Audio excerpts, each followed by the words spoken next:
every year is the beliefs are the same here, that if we're not playing on the last day of the CCBC, then it wasn't a good year. And that's the mindset that we have, and hopefully continue that we're playing on that last day.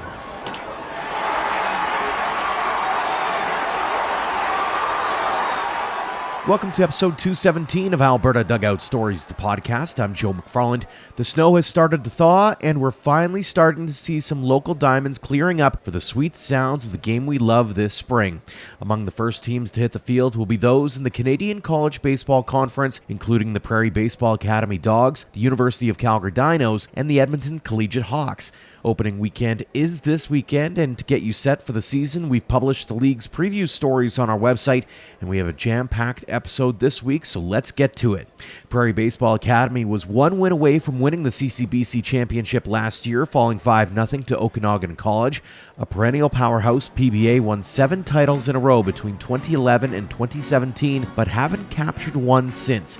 Head coach Todd Hubka would like to change that this year and thinks he has the team to do it. Todd, welcome back to the podcast. Thanks for joining us. Hey, thanks for having me, Joe. Always appreciate it. Let's take a look back at last year, particularly one win away from taking a championship. When you look back on that season, how'd you feel it all went? Hats off to Okanagan. They definitely had the best team in the CCBC last year, and right from the start till the end, they were the best team, and they deserved to win. And I think we were a couple guys away from being able to contend with them, and last year was a crazy year for injuries with us. At one time, I think we had about 4 or 5 broken hands in the dugout and a blown out knee, and of course that hurt us. But for the most part, Okanagan was definitely the most complete team in our league, and I think we've done a really good job recruiting this year, and really like our team. I think we got some really good starting pitching, and really strong infield, and defensively we're really good, and we put all the pieces into place here. I think we got a really good chance to play in that final this year again. Looking back on it, you and I have talked about this previously, but what was it like trying to come back after a couple of years off like that and trying to get a lot of those guys their feet under them, I guess, in terms of being able to play at the college level and play at a high college level in a short amount of time? Yeah, you know what? I still think we're battling that a little bit. You lose the aspect of sophomores that have been there, done that before, and that was last year. And, even moving forward, it's just a matter of what, I'll speak on behalf of Prairie Baseball on what Prairie Baseball Academy is about. And it's about development, but it's also about winning and playing the game the right way. And, last year, I think there was a lot of times that mentally and that we just weren't ready to play at that level, and usually you put that on sophomores to make sure that the group is ready, and we're trying to build that again, to have that Prairie Baseball Academy mentality, and it's taking time, and you get kids that are coming out of youth sport that didn't play competitive baseball for a couple of years, and then they get to this level, and it's different. Fall at PBA is different than spring at PBA and every other, college in North America. And, it takes a little bit for freshmen to realize that it is a big jump from September till, the start of our season in February, and just the competitiveness and how quick the game is. And, things change, and it's something that we got to keep building on and make sure that these kids are aware that they have to keep growing physically, mentally, to play at the highest level they want to play at. And so it's been a struggle, but I think we're getting close to back the way it used to be. But yeah, that darn COVID knocked the crap out of not just us, but a lot of groups. So. One of the things that I've referred to in I'll call it the post-COVID world, is cadence, right? Like you go through a full year of figuring out the terrain again, and in the baseball circles, I assume it's the same thing. You mentioned the difference between fall and spring. This is the first full year where you can show a lot of these young kids the cadence of a year at PBA. How integral is that going to be in terms of making sure that you are able to build off of the performance of last year? Yeah, it's just, a lot of people think that, coaches need to change to the player. And, I disagree with that. I think that's our problem with what we're doing right now in this world is, kids aren't learning that to play at a high level, and it takes a certain person, to do that. And it's not always fun, and it's not always done with a smile on your face, and there has to be discipline, and there has to be, moments in the dugout or at practice or in our indoor that, coaches need to speak their mind and be very frank about what they're talking about. And if the kids that can't do that are the ones that won't succeed, on baseball and in life. And the kids that listen and can take some criticism and discipline and are the ones that'll have success. And it's a little sad how everything is approached these days, and it always seems like it's the coach's fault when things go wrong and everything, and it's never put on the players. And I respect that, and I'll take that, but it's also, these kids need to learn a certain way to play the game, and and the ones that don't get it are the ones that don't succeed. So, kind of a two-way street that way, I think. And from that standpoint, you got to look at it from a competitive standpoint as well. For you, as you look at the way that the CCBC has evolved over the years, and you look at the improvements made in Calgary, the improvements made in Edmonton last year, it's a very competitive, short but competitive season that the CCBC has. How important is that mindset going to be in terms of talking to the guys in your room and saying, if we don't keep on top of our game, we're going to get the other teams are going to get closer and closer to our tails? Yeah, it's ever since we've joined the CCBC and started this league, it's we've always been near the top or on top, and there's always teams that are chasing us. And it's very competitive, and the CCBC teams want to beat Prairie Baseball Academy, and they, if we don't put our best game on the field, that years past we could get away with it, and we can't anymore. Like, you have to, every game is like a Game 7 World Series, and if you need to play your best, and if you don't, you're going to get caught. And and that's the mindset we have to have, that we want to be first. We want to win our last game this year, and if we don't play to our ability, that there's teams in this league now that can catch us for sure. So, which is good. That's what it's about, and it's made the these other coaches and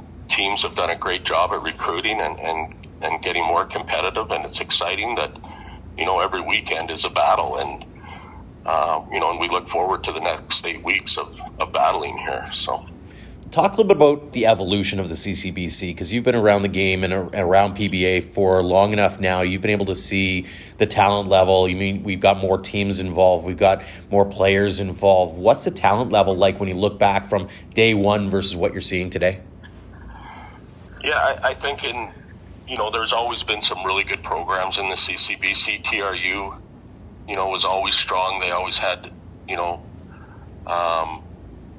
were always battling them for championships, and Okanagan, Jeff has done a really good job there on creating a winning atmosphere. And, as, the early years with him too, it's with anything, it takes time to build a program, and he's done a great job. And, the other teams in our league too, there's, some infant teams in there that haven't been around very long, but they have some real eager coaches that are wanting to build something special. And I find that the recruiting is a lot different than it used to be. Like, there seems to be a lot more CCBC teams when I'm talking to a kid that, there's a lot more teams involved in that kid than just PBA, and that's hats off to all the coaches in the CCBC for trying to make their programs bigger and better. I also think that it's helped that, the league has changed from a 4-year, that you can play in the league for 4 years, that you can play in the league for 5 years now. And, all the other teams in this league are 5-year programs where, PBA, we keep our values the same, and we we're freshmen and sophomore, and then move players on to, to U.S. schools or other Canadian schools, and that hasn't changed. But I just think it's made it a lot more competitive too. That you're just getting that extra year for a lot of those kids to be competitive in the league. So let's look ahead to those 8 weeks of battling here, and looking at your roster, what you see now, what you've been able to see as you've played a few preseason games as well. What do you like about your squad? Our starting pitching is very, very strong. I think that, if they can give us 6-7 innings a game, that we got a very good chance to win a lot of baseball games this year. I think we got a couple really good bullpen guys that can back that up on the back end, and we'll hit. We always hit. I'm excited about our offense too, but definitely our starting pitching is very strong, and defensively too. But I think I said it last year. That's probably one of the best infields we put on, and if we can stay healthy again this year is no different. We're very strong on the infield and the outfield too, but just we're very athletic on the infield. What kinds of things, as you see the season progressing, you've been through this a time or two, what kinds of things are you going to be working on with the guys to make sure that they are staying on top of their game over the next 8 weeks? Yeah, the first three weeks here, the next 2 weeks, we just got off the bus this week. We're down in Pendleton, Oregon, but the first 2 weeks, we got to go out to Vancouver Island this weekend, and the next weekend we're out in Kelowna, and it's just a matter of making sure that we're rested and mentally and physically. Like it's a grind jumping on that bus every Thursday or Friday, and you're going 10 to 15 hours on a bus, and it's my younger years. I might go like, okay, practice, no days off, and I know that these kids, because of their academics too, you can't do that, and so we just got to make sure that we stay mentally and physically ready to go every weekend. And, we've busted our butts in the weight room, throughout the winter and conditioning that, to be able to take a few days off to make sure that their education's taken care of too, and their bodies are healing is very important. So I think it's just a mixture of making sure that you're healthy going into every weekend, and, not just physically, but mentally too. And, it's tough. Like we got off the bus at 5 a.m. on Sunday morning, and the kids got class in the morning. And of course, we took yesterday off, but we're at it today again. And it's no different next weekend. We'll be getting off the bus probably 8 or 9 in the morning on Monday morning. So coming back from Vancouver Island. So it's, as they say, it's a grind, but I'd rather be grinding than not playing this game. And I think our players feel the same way. Mm-hmm. Talk a little bit about the importance of depth in a season like this. You talked about some of the injuries that you had last year. I mean, talk a little bit about being able to depend on those 20 through 30 guys to be able to make an impact when the going might get a little tougher. Yeah, that's, every team that has been very successful at PBA has always had that, 20 to 26 guy that understands their roles and make sure that the guy in front of them is pushing themselves and ready for the opportunity to, if something does happen, that, they can jump in and take over. And, every great team we've had has always had those grinders at the back end that, that aren't a starter on our team, or,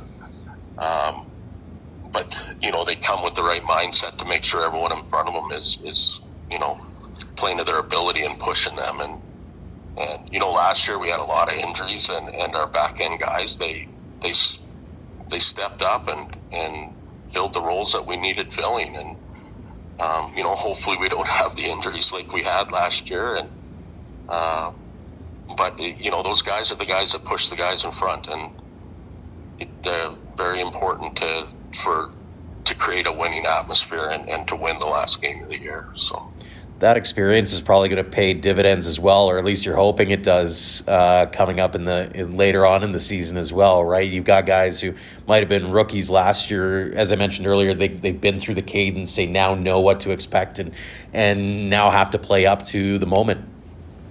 Yeah, it's, basically where there was a lot of our guys because of COVID, like that was their first, games of college baseball were last year, where they've been at PBA for a couple of years, but have never played in a spring game. So hopefully that experience and that they had last year, the kids that started and the ones that had to jump in, and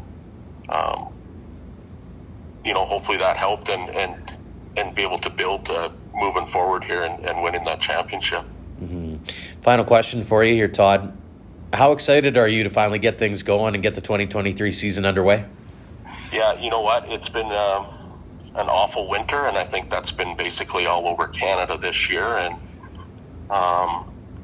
hats off to our kids here. We did a lot of work this week to get our field ready and shoveled off 3 feet of snow to do it. And, our field is looking pretty good for the middle of March. I do feel that we're a couple weeks behind still just because of the crazy weather we've had. But, you know what? Excited to get it going and find out how we stack up against everybody else in the league. And like I said earlier, I think if we play to our ability and we got a really good chance to be playing in the final at the end of the year. So hopefully we can do that, and that's what our goal is every year. That's one of our team goals, is to win a championship. And every year is, the beliefs are the same here, that if we're not playing on the last day of the CCBC, then it wasn't a good year. And that's the mindset that we have, and hopefully continue that we're playing on that last day. For anybody who might be complaining about having to remove snow, such as me, who has a corner lot, who's been his arms are tired every time, all you need to do is see the work that they've been doing out at PBA in terms of removing the snow off that field on an ongoing basis, because as Todd mentioned, it has been a brutal winter, but it is ending. Thank goodness for that, and looking forward to seeing PBA on the field again this year. Todd, thank you so much for joining us here on the podcast.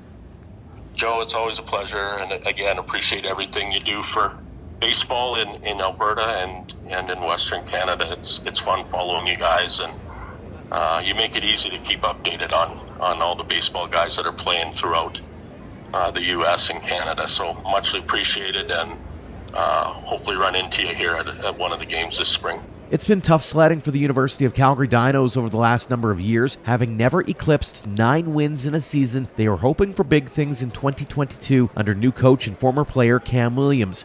They ended up finishing with a 17-15 record, but more importantly, some positive momentum heading into the future. Cam, welcome back to the podcast. Thanks for joining us. Absolutely. Thanks for having me, Joe. Really excited to be on again. It's been about a year since we last chatted, so let's talk about last season first. And how did you feel about how things went? Up and down season, but overall, we had a really good year for the whole program, honestly, and CCBC competition included, obviously. But as a program around the whole school year, it was a lot of steps in the right direction, right? With off field, fundraisers and all that kind of stuff, and then just the attitude, culture shift. I'm really excited about where the direction of this program is taking us. But last year was a big step in that. Obviously, first time back on the field plays a big part of that, and seeing some success, finishing third in the CCBC. But a big kudos has to go to our senior group last year. They battled through COVID. We had some 6th-year guys that are finishing up school and all that kind of stuff, right? So especially now that they're not, actually a couple of them are coaching now in the program, but having them not involved and on the player side, actually it was eye-opening to see how much they actually did behind the scenes and with the player group. So kudos to them for battling it through and being phenomenal leaders too. Guest appearance by the cat for those who can't see. Yeah, he's always. As you mentioned, big strides made, third in CCBC. I know that you have dreams and goals and aspirations when you go hit the field. Did that result take you by surprise at all? I wouldn't say by surprise. I think because we had that strong leadership group and we knew that, and they hadn't been on the field in 2 years. Even before COVID, we had that. I guess they would have been second years at the time, and they were a really strong group, right? We're like, hey, you know what? Like 2 or 3 years from now, we might be pretty good. But then obviously we just didn't get to play. So I don't know if it was necessarily a surprise per se. We did a tough start to the year too, going to PBA, to UFV, and to Edmonton, to OC, who were 3 of the top programs in our conference. So we started off like 4-8. So we obviously needed to turn things around, and then we had a key injury to Chris Cook, who was our starting second baseman and number 4 starter. So it seemed to kind of be spiraling downhill. But and to the guys' credit, they kind of pulled up their socks, and it was kind of a next man up mentality, right? So like I said, I wouldn't say it was a surprise, but I was really happy with how we kind of flipped the switch at the halfway point. We weren't exactly where we wanted to be, and unfortunately, an injury to one of our top players and their key players, anyways, and a few different guys kind of like I said, pulled up their socks and then took over, right? So, which is why I'm really excited about moving forward here.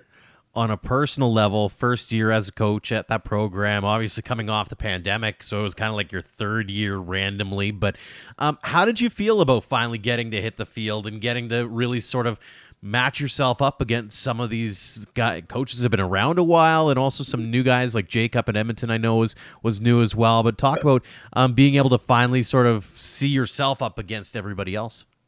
Yeah, I mean, obviously it's a big part of the job, right? And I had 1 year missed due to COVID. I took over kind of halfway through. It's also the competitive side, right? Like coach, I promise you, coaches are super competitive too, right? So obviously we can't go out on the field and necessarily do it, but we all maybe a little bit of an ego thing, right? And you always want to have your program at the top and all that kind of stuff, right? So, and obviously being a younger guy, and I don't know if there was maybe questions around that or not. That's I guess out of my control, but it was definitely really happy with how that season went, and I think there was some hype around us because some programs knew about that second year group being fifth years now, and the coaching change and all that kind of stuff, the culture shift, obviously in Canadian baseball, especially in the CCBC, words go around pretty quick. So it was good that we, lived up to the hype a little bit. Obviously still some areas to improve, but like I said, I mean, overall, like I said, it was by far our best year in program history, right? Highest finish, most wins, that kind of thing, right? So I'm really proud of that. Obviously myself and the coaching staff have worked really hard, but also it's a reflection of how hard our players have worked too and bought into what we're trying to do here. Did you learn anything about yourself finally being able to hit the field and be the coach that you wanted to be over the last couple of years, kind of thing? Yeah, I think that the big thing I had to learn over the CCBC season was picking your spots, right? Like obviously it's a short season, right? Like how often is baseball defined in 32 games, right? Never really, right? So it's a short season. So the intensity and, the percentage that each game matters or each inning matters or each out matters is higher.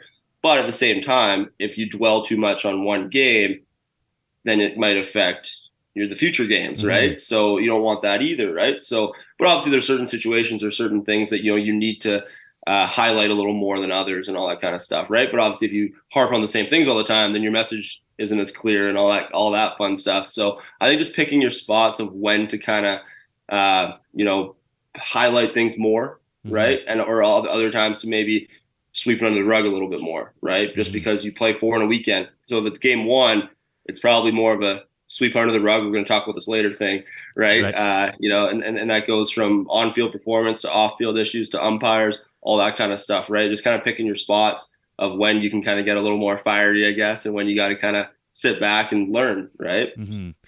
Now that we're eyes ahead to 2023, we're here, season's upon us. You've done some traveling already, as we mentioned. How has it gone so far, and what are you seeing out of the group that you've got this year? It's been good. Like I mentioned, we kind of went a little bit training camp style, right? So we brought a bit of an expanded roster down to Washington. And we, unfortunately, this past weekend with TRU got canceled due to weather. But the idea was we'd trim it down a little bit, and then for the final weekend, trim it down a little more, and then end up with our varsity and junior varsity rosters.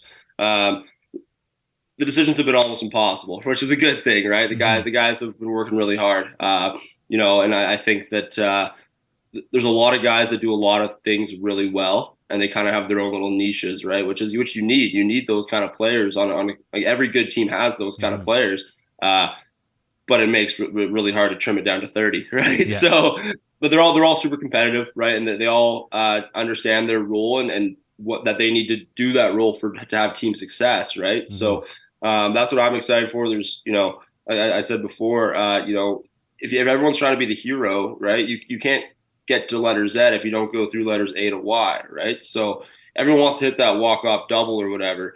But if the guys in front of you don't get on base or move the guy over, then there is no walk-off double, right? So, that's the example that we like to use, right? Is that it's the pass the torch type of mentality, get the runner over, and then, it's funny when crazy things happen when people stop caring about who gets the credit, right? When you look at this team on paper right now and what you've seen out of them on the field so far, where do you see your strengths? Our starters are really good. They were really good down in Washington. Starting pitching, I should say, right? We have our numbers 1 and 2, Ethan Webster, Riley Young, have both been awesome. I can't say enough things about them on and off the field, right? They've been good leaders with that pitching staff as well. And then from there, our offenses should be a lot better this year. We were pretty. That's one thing about last year is our offense was on the younger side. We had an experienced pitching staff with Jordan Smith and Ethan Bromley and Chris Cook. But our offense was a little bit younger. But like this year, we're of our starting 9 in playoffs, we're returning 8 of them, right? So I'm excited there that experience in the CCBC tournament and how, like I said, every out matters, right? Every pitch matters, and if you take one for granted, that could be the ball game, and you never know which pitch it's going to be, right? So it's again trying to emphasize the importance of that and being locked in every pitch. And just not taking that one job for granted, right? Letter J of that A to Z might be the reason why you win or lose a ball game, and you won't know till the end of the game, right? I was going to say, how integral is that experience going to be? Like, you got to finally see the top of the top, and again, you've gone a couple of years without getting to see CCBC playoff action. Now you see that intensity ratcheted up, that kind of thing. That group is going to have that little experience behind their belt. How integral do you think that's going to be in moving this program forward for 2023? It's going to be huge, right? Like, so unfortunately we were 2-0 last year in the tournament, but both games we had leads into the 7th, right? So obviously there could be something to be said there, I guess, right? But but it shows that we're right there, right? We're an inning or 2 away, from being 2-0. Let alone 1-1, right? So, I think we're right there, and the guys understand that, like I said, how important those innings are. It's like, everyone wants to be a starter, everyone wants to be a closer. Well, innings 6 to 8 can be just as important, right? Just ask the Blue Jays, right? Yep. But had to throw that one in there. Just had to throw it in there, but yeah, it just goes to show, right? Like sometimes being a closer or being a starter, yeah, those are like nice titles, but outs 18 through 23 can be just as important as outs 24 to 27 or 1 to 6, right? So, and we're trying to emphasize that mentality of, if you get asked to pitch and no matter what role it is, it's huge, right? And you have a job to do, right? And whether it be we just scored a run and we need a shutdown inning, or they've scored a couple already and we need to stop the bleeding, right? Those are both very important roles. And obviously they're a little bit opposite, but you see either way, you need to do that job, right? So, yeah. I know 32 game season, as mentioned, every situation's going to pan out over those 32 games. I hate calling it weaknesses because you don't necessarily want to out some of your players kind of thing, but where are some of the opportunities for your team? What kinds of things do you want to make sure you're continually working on as the season progresses? One thing that we always stress on, I guess one thing that was maybe not an issue in the fall, but just we're trying to use a clock in our ground ball practice as much as possible. I think younger athletes, maybe it's the arm strength isn't quite as a big leaguer or whatever, but I find that there's a lot of throwing errors because we rush, right? We don't that internal clock isn't quite there yet, and it's also early, right? Like, we play a season March to May. Right. So whereas big leaguers are obviously February till October if they're lucky. Right. So I think that's the one thing is just understanding how much time you have on a baseball field. Right. And not rushing yourself. Right. Picking up your target. I know it sounds juvenile, but, simple things that when you rush, you don't necessarily do. You don't get your legs under you. Right. So just taking your time.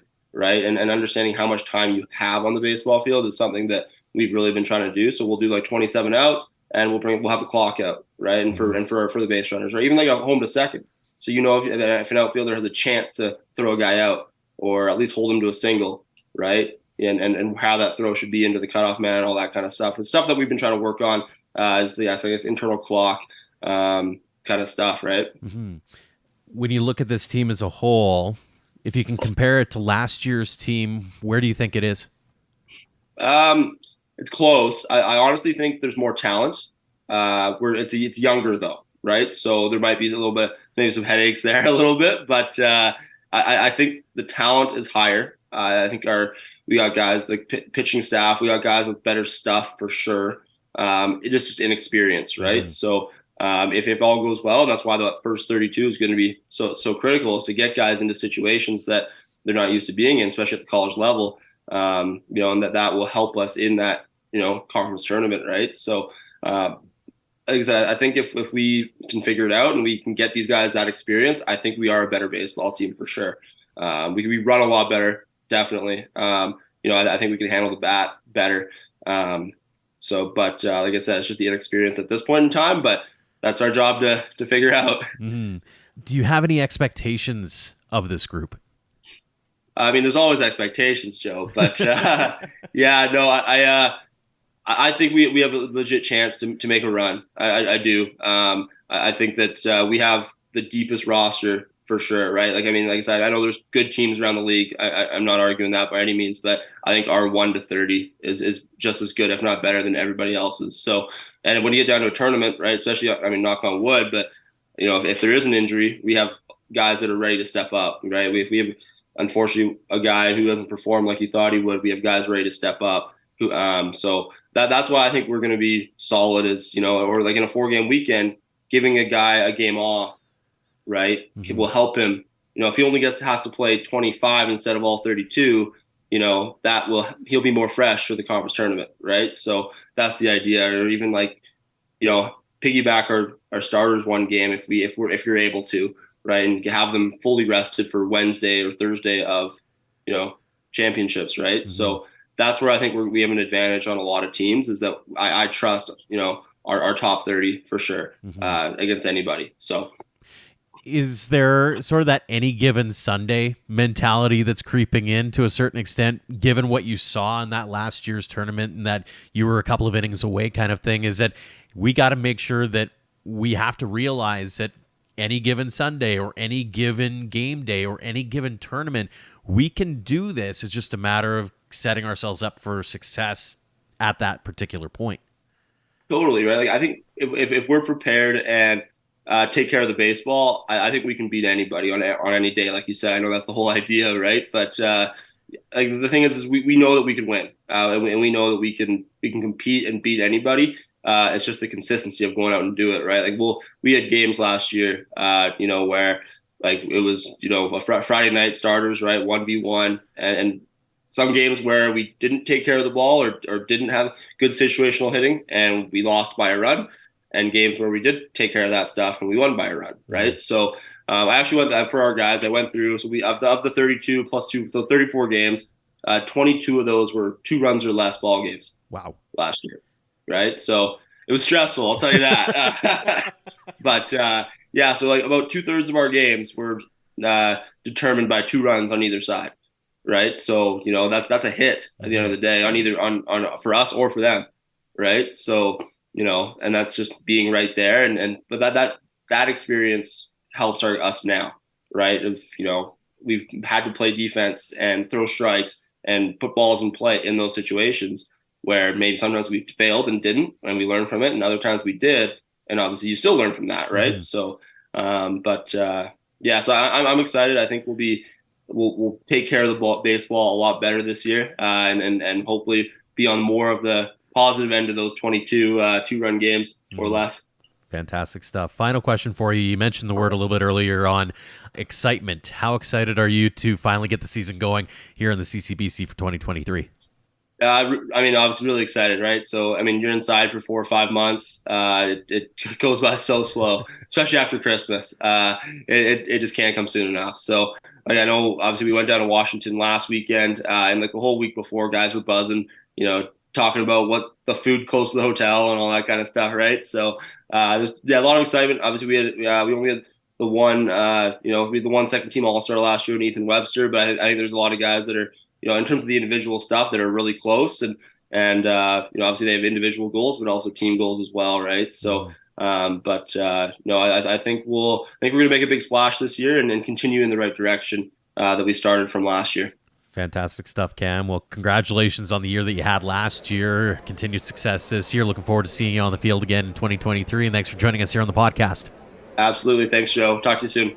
Last but certainly not least, the Edmonton Collegiate Hawks got their first taste of the CCBC back in 2019, then had to wait until last season to see if they could grow the program further.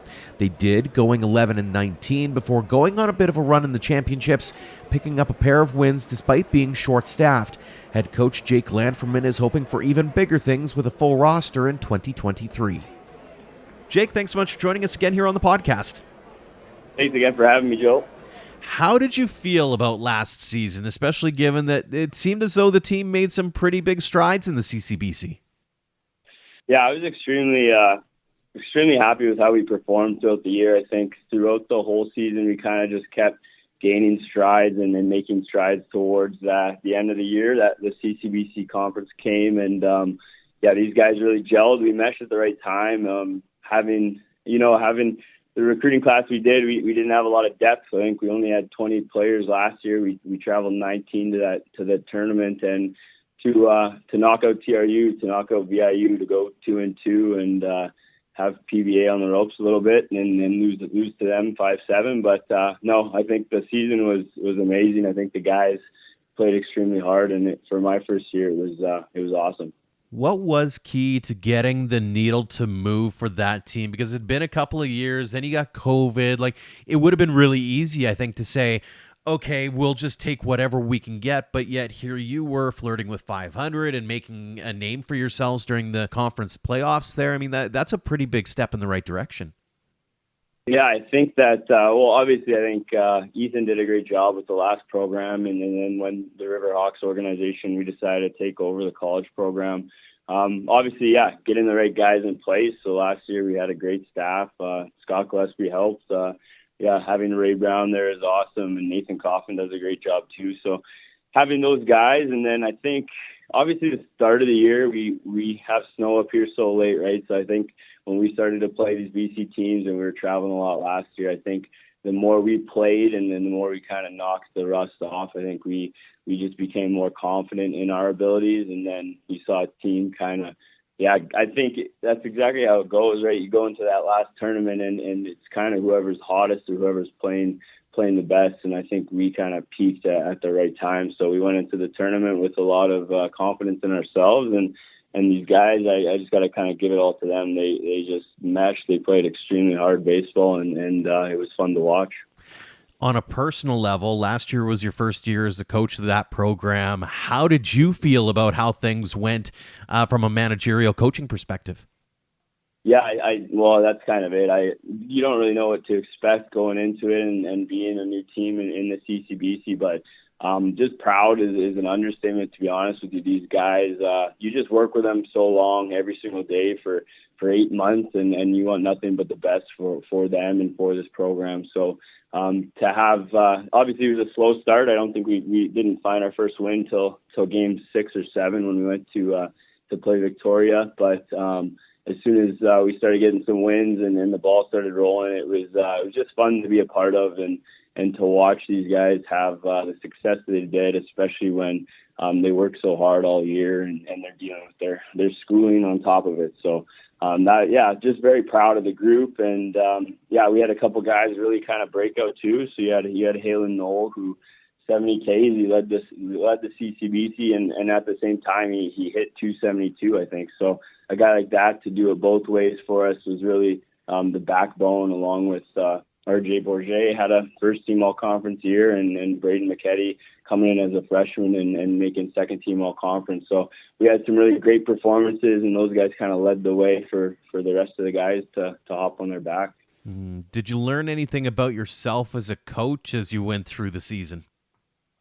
Yeah, I think it's just understanding and reflecting as we went, and then just trying to continue to try new things. I know we only had 20 guys, so there was a lot of instances where we're kind of playing flip up and we're trying to make new lineups and kind of bounce some guys in some places that we didn't really think they would be in at the start of the season. But as it went on, just reflecting, being patient, kind of learning my group of guys and what they need to be encouraged in times when we weren't finding the most success. So I think throughout the whole season, it was awesome for me to learn, definitely, and just kind of pick up some pieces and put them all together at the end. One of the words that comes to mind is cadence, especially when you haven't had that full year to kind of understand the ebbs and flows, the 32-game season, you got the playoff rundown, like you've got all those things that happen in a really short amount of time. So the cadence is kind of tough to figure out. Was that something that you got to learn and understand and maybe help bring you forward to 2023?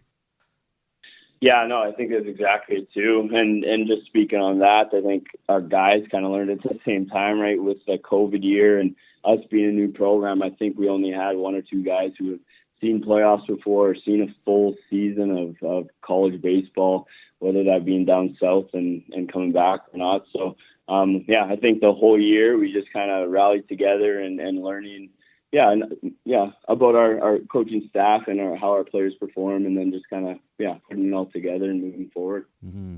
Looking ahead now to this coming spring, you've seen your team in action a little bit so far. How has it gone as you've been getting yourselves ready for opening weekend? Yeah, we actually were fortunate enough that we went down to Phoenix area, so we went down there. I think we ended up playing 5 games. We went 3-2, I believe. And these guys we got a whole new dynamic this year. We got a lot of young guys. We got a lot of talented freshmen coming in. They're hungry. They want to make a mark in this league and for themselves. So I'm really excited to see what we got this year and to chalk up against some of these other really strong programs. I know they work as hard as we do too, but it's getting exciting. Obviously, in a couple of weeks, we head down to Chilliwack to play UFV, and there's still a good amount of snow up here. So I know these guys are itching to get back to some warmer weather and to start competing. What kind of team do you see this one being? I know that different teams have different identities. Where do you see this one stacking up?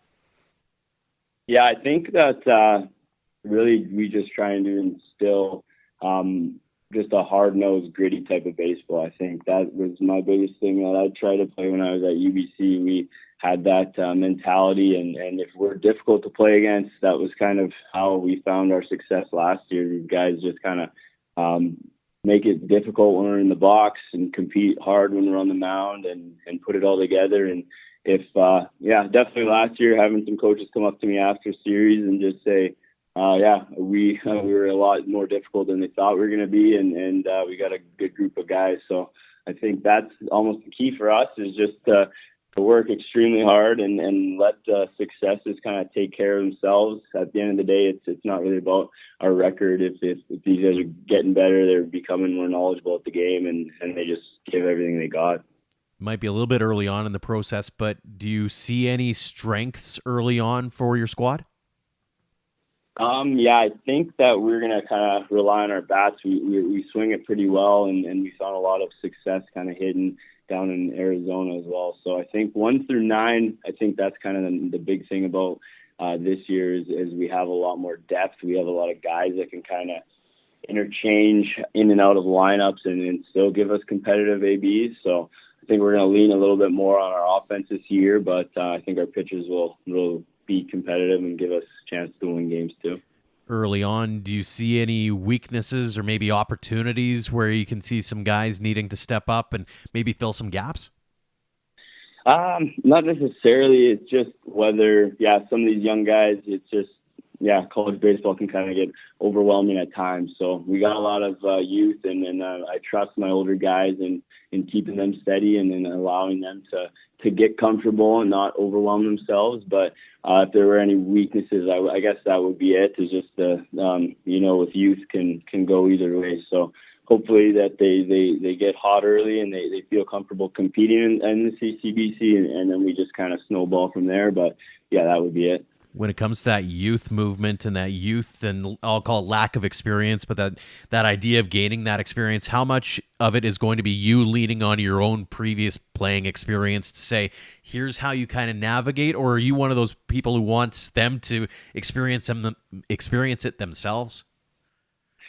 Yeah, that's a good question. I think a little bit of both. A lot of our guys, we kind of work towards, obviously, the mental aspect of baseball too. So with me doing my master's in sports psychology, we try and get these guys prepared with mental pregame routines and performance area routines and these kind of things. So if they can kind of acknowledge that things aren't going their way or we're battling with adversity, then hey, we can put in these kind of routines and kind of stop it as soon as it happens. So I think that with the youth and with them, obviously my playing experience and our staff is very knowledgeable about the game. So that helps these guys as well. But hey, if we're prepared for these things to happen and we know how we're going to go about it, I think that really helps this group. Mm-hmm. Do you have any expectations of this group for this season, or are you kind of keeping it open-ended right now? No, obviously I think we want to move in the right direction of just continuing to get better. So I think we won 11 games last year and we finished 5th. So obviously we'd love to beat both of those markers and set ourselves up good for the conference tournament. And then, those are probably the main ones that we're aiming to beat. And just to continue to grow and play good baseball. If you were to stack up last year's team versus this year's team, where do you see them stacking up against one another? I think this year's team, the amount of depth we have with 34 guys instead of 20. So you see that this year we're going to have just a bullpen that's ready to go, a lot of guys to call on, and it's not as much one or two guys leading the way as it is next guy mentality, kind of filling in where we can find success and putting guys in good situations to do so. I think that last year we didn't have the depth that we needed to make a long postseason run, and I think that really is going to be the deciding factor if these two teams are to match up. Especially in a situation where it's such a short season with 32 games plus your playoffs, it's not a marathon, it is a sprint. So how do you get the most out of all of those players in that short window of opportunity and time? Yeah, and I think that starts like the last couple of months here and just understanding that we got to build these pitchers up to be able to compete at that level and build up the arm strength so that they're ready to go for such a short period. I mean, it is really 32 games in close to under 2 months. And then I know towards the end when these guys finish school, we have, I want to say we have 7 games in a week stretch almost because we play midweek and then we have the weekend with 4 game set. So it's a lot of baseball, and then we play full nines too. So it's a lot of opportunity for a lot of guys, but I think they're rearing up, ready to go for it. When you look at that roster, who excites you the most about whether it's their potential or what they've already brought to the table for you? Yeah, I think having RJ in the outfield last year, he had an incredible year. On both sides, he plays defensively really well too. So I think he's going to be the leader in that sense. I'm excited to watch Braden McKetty again. I think he's going to find a lot of success. On the mound, Liam Fox is going to be one of our leaders pitching-wise. We got Reese Devlin's going to be good for us this year, Brendan Wabick, Zach Krukowicz. So we got arms, we got depth, and I'm really excited just to see these guys, just for them to compete on a daily basis. I think it's long, repetitive winter, so we're ready to just get on the field. Final question for you. You alluded to it as well. How excited are you about heading onto the field finally in the next couple of weeks here?